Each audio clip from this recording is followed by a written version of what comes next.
Hello everybody, Eric and Rob here, Spark of Genius. Very special announcement. Got the email a little while ago. Now that Pro Tour is over, we're still in the hotel. We're not even leaving till tomorrow. Yeah, we're still here.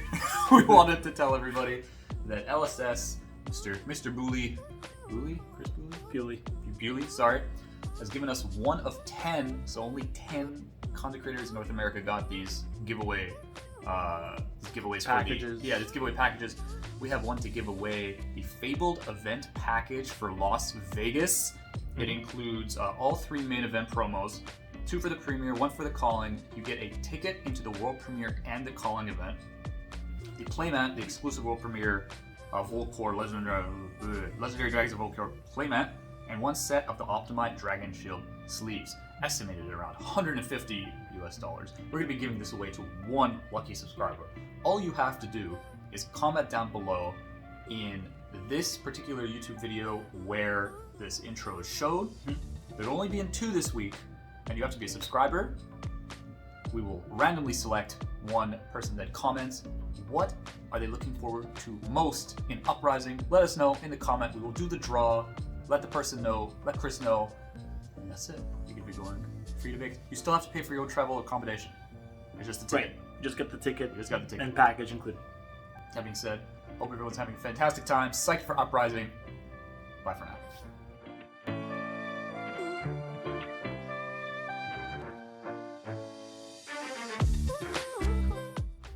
So here we have the full deck list, beautifully placed here on the Pro Tour New Jersey Heart of Findel mat. Yuki has graciously cut the sections here to the core cards. She'll be bringing in cards in and out as she talks about different matchups, different sideboarding, of course the equipment, the hero, the weapon. And so we're going to start things off with explaining the equipment at the bottom. When do they come out? What are they used for? Any tips and tricks for players who want to bring this deck to success in the next ProQuest season? Hi everyone, welcome to the deck tech. So for this Lexi build that I took to a 10 and 5 finish, or 9 and 5 finish at the Pro Tour New Jersey, I was playing a Volterra based build, and my equipment was pretty much always these 4: New Horizon, Spring Tunic, Bullseye, and Snaps. You'll notice that there's no Shock Charmers in the list, and that's because this list is really focused around having big combo turns featuring Pathing Helix, Bolt-on Shots, and Endless Arrows in combination with Art of War and Rain Razors to have these like massive 25 to 35 damage turns once a game. And a lot of that combo is enabled by Bullseye Bracers and Snapdragons.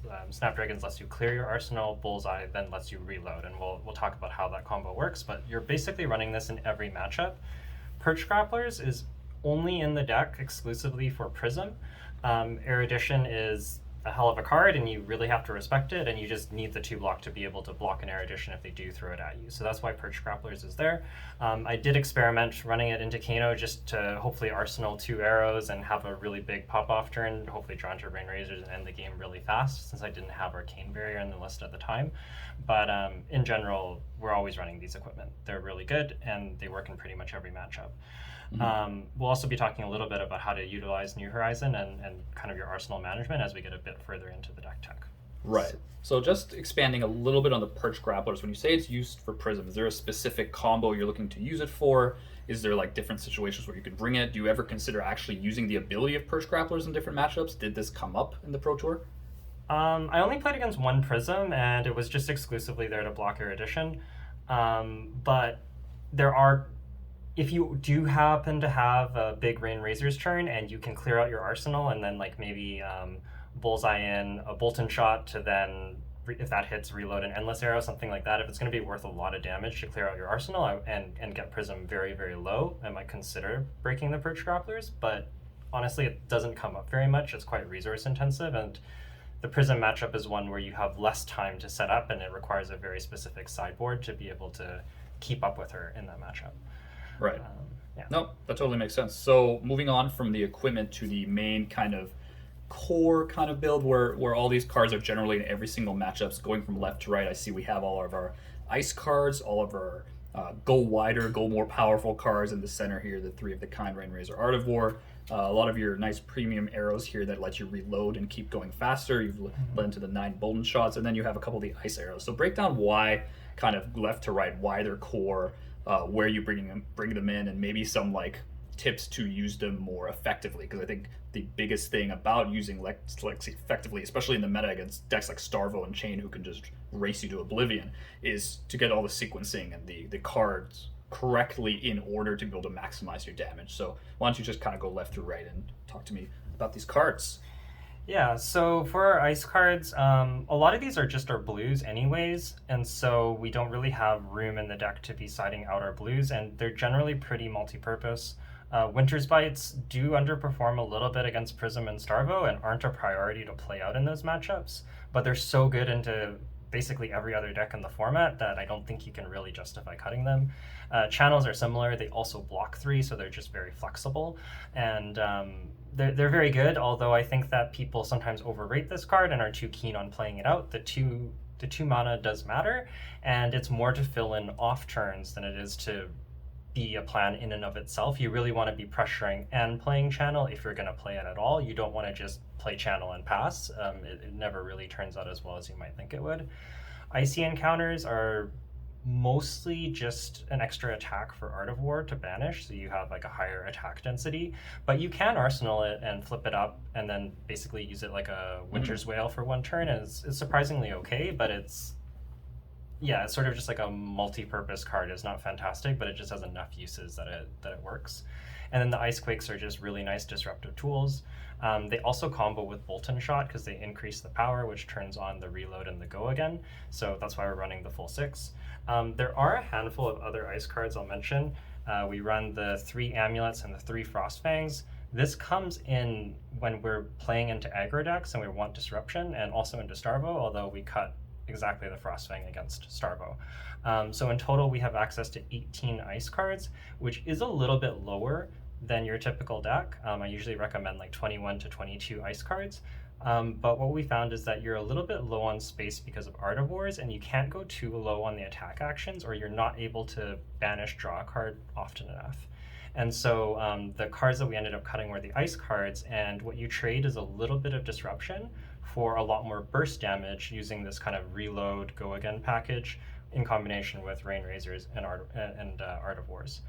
So that's the trade-off, and the nice thing is that because Art of War draws you cards and digs you deeper, you don't feel having only 18 ice cards as much as you might think, because you just see more of your deck and you're often able to draw into that disruption. Also, some of our sideboard plans, like these Blizzard Bolts, are core, and the Frostlocks are core, mostly just a good blue. But we do have access to Chillings in the deck, like those come in sometimes, but they're not in all builds of the deck, or they're not in all the plans of the deck. Right. Particularly like Starvo and Prism don't really care about Chillings, so we have other arrows that we like more against them. So that's why the ice count's a little bit lower. In terms of these cards, these are kind of our power cards that we're looking for that let us go off in combo. You're usually wanting to get some combination of these. Art of War is almost always +1/+1 banish draw 2, and Rain Razors is pretty straightforward. You kind of want to pair it either in combination with an Art of War or with 3 of a kind, and usually you're trying to set up at least 3 arrows with Rain Razors. But sometimes if that's where the bullseye and snaps comes in, is sometimes you can snaps your last arrow, or if it's a bolt and shot, it already has go again, and then you can bullseye in another arrow. And if you happen to have a bolt and shot, you could load a bolt and shot with the bullseye and then load another arrow off the bolt and shot, and that's kind of how you get the biggest turns. It's like a 5 arrow turn. Yeah, that's the 5 arrows turn. So moving on to I say the key arrow cards it's just pure damage. These are the pure damage arrows here, especially the endless arrows, which I found particularly effective during the day here. So kind of walk me through a little bit about what first of all, why are we on 9 bolt and shot, and why these 0/4s are core? Yeah, so bolt and shots are by far the best 0-cost arrows. They're just really good on rate for starters, like the red being when you give it +1 attacking for 5 is really strong. But also they kind of let us keep reloading and fire more than just our 2 or maybe 3 arrows per turn, and they combo really well with Rain Razors and Art of War. Pathing Helix is a similar idea to bolt and shot, and we play the red because it also reloads. But only the red because it doesn't have the natural go again, so it's often a little bit clunkier. And the red has the nice breakpoint of 4, but the yellow at 3 kind of just isn't good enough, and the blue doesn't seem very exciting either. And the on hit to draw a card from Endless is really strong. It kind of helps enable those big turns because you don't always necessarily have 4 or 5 arrows to keep loading and kind of like reloading and attacking, but Endless Arrow can sometimes be multiple arrows, and that's really powerful. Also, having Endless just in your arsenal, sometimes it's just like a 0 cost attack for 4. It's like a 0 cost weapon attack, and if they don't block it, it goes back and you just do the same thing again. And if they do want to block it, it usually is 2 cards or a piece of equipment and a card, which you're pretty happy about. Yeah, I found that a lot of opponents during the day were letting you like get a lot of EV off Endless, 2, maybe 3. If you can get 2 shots off this Endless Arrow, you've already done like some really great stuff, and then you land on that triple arrow that Yuki was mentioning before, where you're always going to have like a flip Lexi and then New Horizon, load once full tear, load twice full tear, Endless. And so if you can keep doing that, especially with a buff, Rain Razors, it's like a 0 for 6 on 3 arrows. So kind of makes sense about these 0 for 4s here. And then we have the ice arrows. So in the core, you mentioned the 6 Blizzard Bolts and the 3 Frostlocks. You can kind of talk a little bit about the sideboarding if you want to too, about the chillings. But why are these ones in the core? Yeah, we just found them to be really universal. The Frostlock being like a 4 power blue is just really strong. Also surprisingly relevant, like Starvo and Prism have 0s, even though they're not like the aggro 0 decks. They're not like Chain and stuff like that. Yeah, like I've had Starvos start blocking with hands that are like Oakenold, Earth card, Ice card, and they have like a flash. And they can't actually pitch the flash to fuse Oakenold. So like you wouldn't think that it's that relevant, but it can actually just completely ruin their turn sometimes. So it's surprisingly good. And the Blizzard Bolts, before I was not as high on Blizzard Bolt, I always thought of Chilling Ice Vein as the premium ice arrow, but Starvo and Prism are so good at doing things on your turn that often the discard doesn't do that much, and in particular Starvo often has extra floating resources because of his Crown of Seeds, and the chilling triggers just weren't performing. So we have other 1 cost arrows that we want, but we do still have access to the red and the yellow Chilling Ice Veins, and these are fantastic tools against most of the other aggro decks, like any of your Rune Blades, your Katsus, your Lexis. You're going to want to bring these in, and you're going to want to have them, but the kind of key is that we're only ever really playing a total of, I guess, like 5 sets of the red/yellow arrows. So we'll kind of like always have these Frostlocks. Then I might bring in, for example, against Runeblade, I'll bring in all the Chillings, and then I'll also bring in some other of our 1 cost disruptive arrows, like our Sleep Darts. And this is like pretty common anti-aggro. Most aggro decks care a lot about their hero ability, and the Sleep Darts are very good. Into something more like Starvo, we're bringing in the Sleep Darts, and then we're bringing in 6 fatigue shots. And the nice thing about the fatigue shots is that so many of their on hits are very, very bad for us, and while it doesn't stop them from Starvoing out like a crippling or a spinal that's still going to hurt, it does stop them from just playing a spinal for 9 off 2 blues and ruining your turn by forcing you to block. Because if they take a whole bunch of damage and that spinal is suddenly put down to a 5 and you can block it with 1 card, you're actually really happy with that trade. So the fatigue shots were actually really clutch, and they actually come in against Prism as well. For Prism, we don't bring in the Sleep Darts, but we do play yellow Chilling Ice Veins, and the idea is to just try and get lower to the ground and just be like almost like a Lightning Briar deck where you're being really aggressive. We'll talk about the Prism tech in a little bit. But yeah, you're not really trying to play Chillings, you're really just trying to play fatigue shots for the Heralds and then trying to bring in like a whole bunch of kind of cheaper cards for Prism. No, that totally makes sense. I think definitely the yellow fatigue shot was a very recent addition to this build, maybe like 3 days before or something along those lines. Prism is, I think it's still probably one of the toughest matchups for Lexi because Prism can get quite out of control quite quickly. Heralds hurt a lot. We're running equipment just for this hero matchup.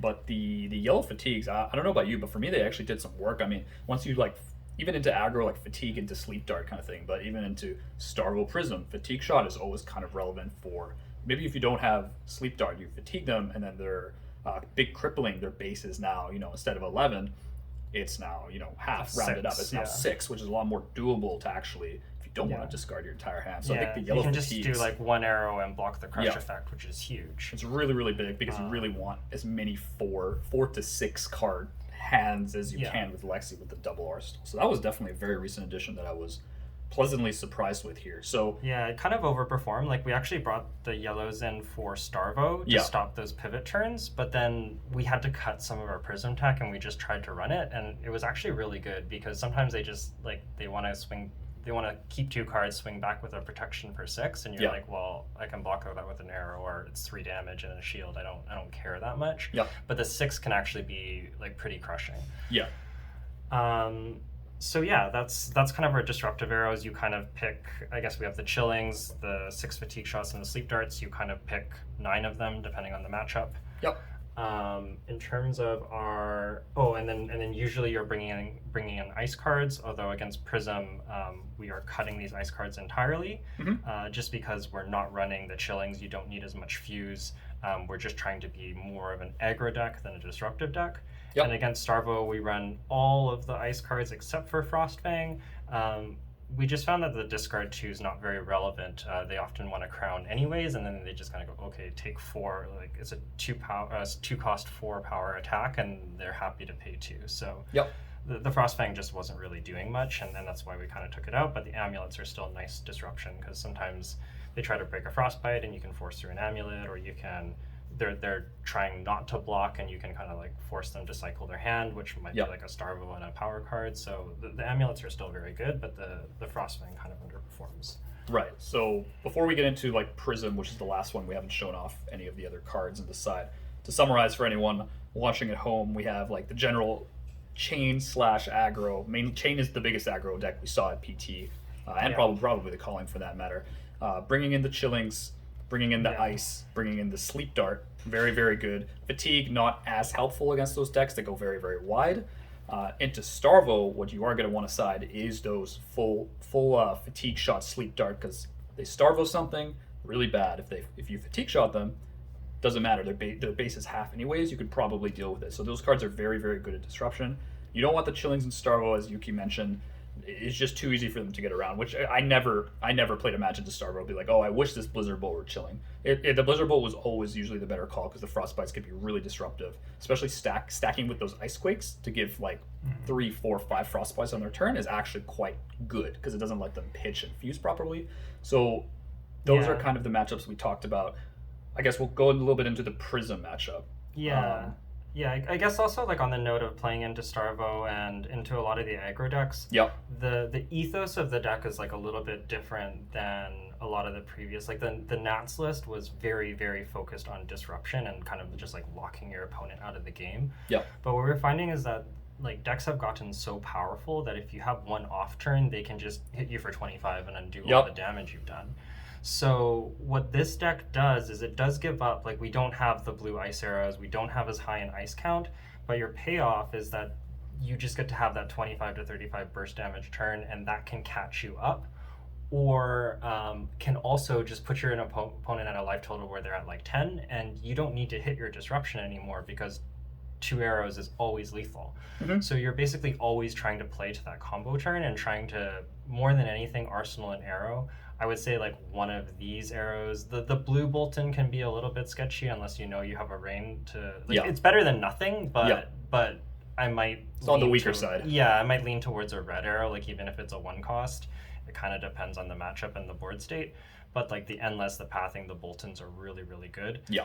But against some decks, like Sleep Dart and Fatigue Shots can be really nice, because it just kind of like into Chain, just having a face-up Sleep Dart just kind of reminds them like, yeah, at the end of your turn, like you're gonna have to block this, otherwise you don't really get to do your thing. And sometimes you can just choose not to play it, and then you can just leave the Sleep Dart kind of face up taunting them. Switch, switch. And then you arsenal your Rain Razors, and the next turn you're like ready for an even bigger turn. So you're kind of trying to play that game where you force them to block, you set up that really big turn. These can also be good cards to arsenal as well. If you don't have a great turn for Rain Razors, there's nothing wrong with setting it in arsenal, flipping it face up, and then like waiting for a chance to pair an arrow with it, and then have a big turn. You can do that, although the one exception is in the Prism matchup, you don't really have the time to set up, and you can get really blown out by Arclight Sentinel. So we've just been playing Rain Razors more as a value card in that matchup, and just like getting in for damage. If you can do 2 arrows with Rain Razors as a +4, that's plenty. If you get the 3 arrows, fantastic, but you're not. We were getting punished way too hard trying to set up. Yeah. I mean, getting hit with heralds, getting hit by multiple auras. A 0 for 4 is still a 0 for 4. Like those are good ratios, especially on the yellow. A 0 for 6 is ideal, but again, Yuki mentioned some of these heroes are just running through 25-30 damage like easy peasy, right? So what we're looking to do is trying to force the issue harder, and then into Prism, force the issue immediately if you can. So that makes sense. I mean, you mentioned Prism, bringing in the Prism tech. I guess a lot of it is the Prism tech, and then another card there. I think we brought into I think the Searings. We actually added 1 Searing or 2 Searings. We didn't always side in all 3 Searings. I think there was a matchup Searing's kind of like a flex card. Yeah. It comes in different numbers, and what I would say is you're always kind of playing the 5 or I guess 6 1-cost arrows if you count the Frostlocks. Yeah. They're blues, but some combination like this. Yeah. And then you'll kind of fill in any gaps in your deck with Searings just to have some extra attacks. So sometimes you might play 1 to 3 of them. But yeah, they're just sort of like a flexible arrow that's just pretty good on rate. Yep. But for Prism specifically, that was actually a matchup we were really struggling with, and kind of in the last 2-3 days. It was 2 or 3 days. It was on the same week at the beginning. Yeah, we had gone something 0-12 into Prism, just not having any luck. The games were close, but we were consistently not getting there. Couldn't close out the game. Yeah, now we've been splitting matches, maybe slightly favored. It's hard to say. It's very close. The games are always down to the wire, but you can get there now. Yeah. So the Prism tech is Lightning Surges. Just as a 0 for 4, that it's a really good aura popper. It lets you go extra wide. It's a very good card to Arsenal because you can flip it and then +1 an arrow. You can also sometimes just kind of get them, if they're low and you're worried about an Arclight, you can just start with a Lightning Surge to force them to block. You don't have to flip it. Another key card is the Lightning Presses. These double as an aura popper in if it's an emergency and you need to. You mean a Herald Popper? Herald Popper. But they also kind of let you force through on hits your Endless or your reloads. And they also kind of let you just burst Prism when she's not expecting it, or close out the game, because often we were getting her down to 3-4 life and you can't finish her off, whereas Lightning Press is frequently a win con. And Prism is the one matchup where we actually take out Art of Wars and we replace them with Lightning Press. You just have only so many slots for cards that aren't arrows or ice cards or attacks. Yeah. And the Art of Wars were just kind of underperforming. This card is great for setting up your big turns, but when Prism can just slam down an Arclight Sentinel and undo all that setup work that you've been doing, Art of War becomes a lot less enticing, and you kind of just need to... we found that it was more detrimental than helpful, so we replaced them with Lightning Presses, and that was really good. So that's sort of the idea into Prism, just trying to get more aggressive. Fatigue shots were there just slow down the Heralds, and then the Blizzard Bolts, the Frostbites were actually being more effective than the Chillings is kind of what we found. Yeah. And just playing less for setup and more for just constant pressure. Think Lightning Briar into Prism, where you're just attacking her for 4 over and over again. That's kind of what you're trying to do. Yeah, no, that totally makes sense. Also, the Parable of Humility, that was a big deal, that even with the Art of Wars, when you're plussing 1 and they blow you out, they hit the Parable and your Bolden Shot doesn't go again, you're actually just so sad there. Yeah. Right? And so you can sometimes lose the game on the spot because they end your turn early and you don't get to pop the Parable, and it's just too much tempo. But yeah, the Lightning Press, they can play it, then you can Lightning Press, give Bolton Shot, go again, and hit the Parable with an aura. Yeah, no, that totally makes sense. So I think that kind of goes over the main matchups here. Is there any last minute decisions that you think really were shining during the PT, where it's we sided in, this was very good against Prism, or the chilling strategy here, I say chilling strategy, the main ice focus here really came into its own into aggro, or did that kind of play out as expected? Are there any kind of cards you might take out and add that you just off the top of your head, obviously haven't done? We really recording this just as we kind of finish up the Pro Tour fresh right off the here. back of the PT. The deck performed pretty well. Like I definitely I had a really hot start with 9-1, and then I lost the last 4 rounds, and I had some bad sequences of draws, like 8 ice cards when I was quite ahead, or not able to line up my combo. Like just getting disrupted every time I had my combo set up happened a few times against Starvo, which is something that can happen. But overall, I think the deck performed really good, and I think that the list is actually very tight, and I don't know that there's much I would change. Arguably, you might want to include some Arcane Barrier, but it's very hard to fit. Like you can't go any lower on ice cards. Like we were finding that even when you went down to like 17 ice cards, you could feel it. Like it was or like 16, you really like was a way too low. No, it was 17 minimum, and even then, too many ice arrows to fuse, and you just weren't really fusing properly. Yeah, and if you cut too many attacks, you just don't have enough for Art of War. Like usually we're around like 36-ish attacks. Yep. And you really can't go much lower, or Art of War gets clunky. So there's a lot of restrictions on this deck. I don't think that these can go. I don't really think your ice package can go. Core arrows here. And really, like these fatigue shots and sleep darts and chillings just do so much work. Yep. I guess maybe like the kind of Prism package is very large, and it's possible now that we've kind of gotten the matchup under control, it's possible that you might not need all of it, and you can cut like, I don't know, like a surge and a press or something. I don't know exactly. I haven't tested it, but it's possible you could find like 1 or 2 cards here and there to remove if you want a couple other different tools. But I think for this particular metagame that we're expecting, which is Chain, Prism, Starvo, and maybe like a smattering of other aggro decks, it was pretty much spot on. That's like what we saw at the PT, and it felt like we had game into everything. Starvo control can be a little bit tough. They can block and they have good aggro, but I found like even Oldhim, I just brought in my lightning cards, I brought in some extra arrows, and like I set up a 40 damage turn against an Oldhim because he wasn't pressuring me. I just had Rain Razors, and I went something like I don't know, like endless Bolton from Arsenal, Bullseye in another Bolton, reloading an endless. So I attacked him for 5 times, and he took 20 damage through all his blocks and all his armor. So the output is really impressive, and I don't think that this deck can usually be fatigued, but the Starvo lists are a little challenging just because they have so many on hits, and they can also, like, even though they're a control deck, they can still spinal you. Yeah, they can block for 20, and then they can just fuse a Crippling Crush, and it can be hard to deal with that kind of switch. But I think in everything else, it felt pretty good. What did you think? Pretty similar. I think I only mainly, the main struggle I had was you don't know what Starvo it is until it's too late. Usually, like when they're casinoing you, like you can't really risk running so many press, like non-block and presses into a Starvo that you don't know for sure is control. That's kind of the one thing that, he's living legend now, but during the Pro Tour is kind of like, I just assumed they were all casino, and then I ran into one that was so heavily into control, I was just like, the minute I tried to set up and I realized I was, setting up double razors, I just got spinaled and I just got the pressure. It was too much to deal with. And then I didn't see any Oldhim. Luckily, into Oldhim, I would have sided in the package, probably not have that many issues. But like there were games in casino where they high roll. I think there was one game, round 5 or 6.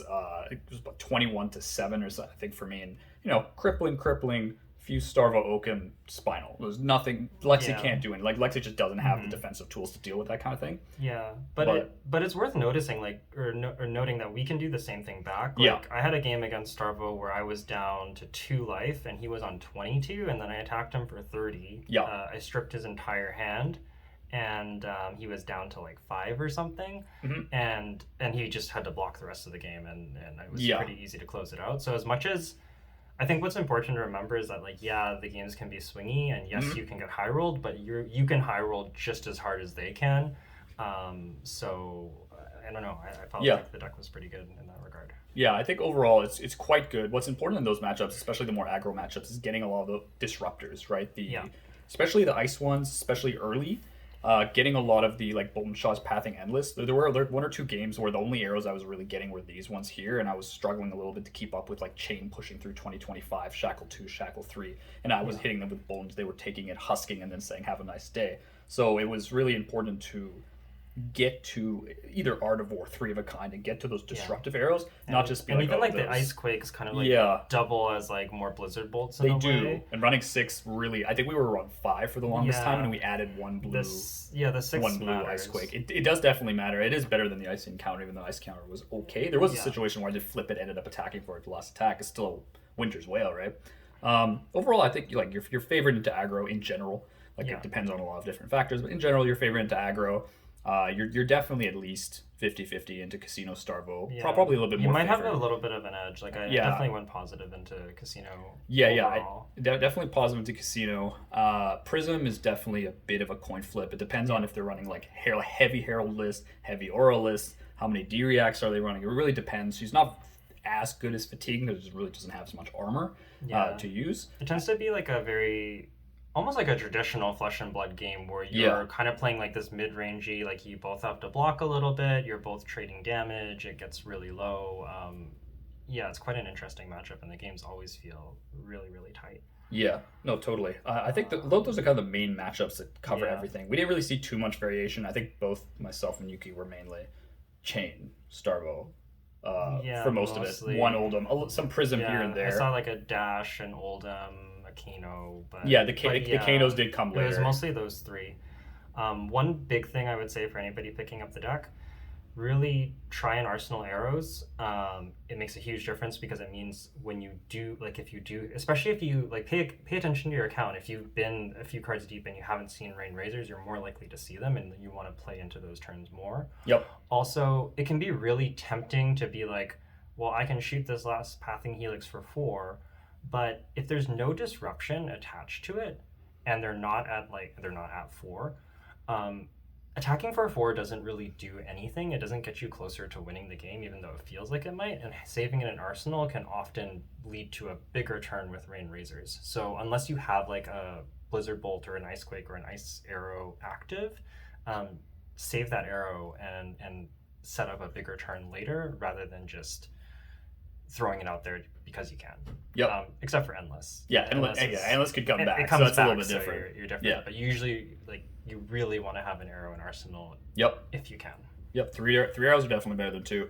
Thank you very much, Yuki, for explaining this cutting edge Lexi deck. I don't think there were only out of 20 Lexi. I think only 3 Lexis made day 2, and myself and Yuki were 2 of them. So this Lexi deck definitely had that power to go over the top into those aggro matchups, and I think that's what gave this deck more of an edge to be able to fight in the current meta here. So absolutely, and it served our other testing partner Nia very well in the calling as well. He was just short of caching. I think he was X and 4. Well, we'll talk about that later. I'm sure you can explain this all in amazing detail later, but appreciate Yuki bringing down the deck here. Had a great time playing it, testing it. Really fantastic. Probably bringing out a ProQuest or 2, maybe. You never know.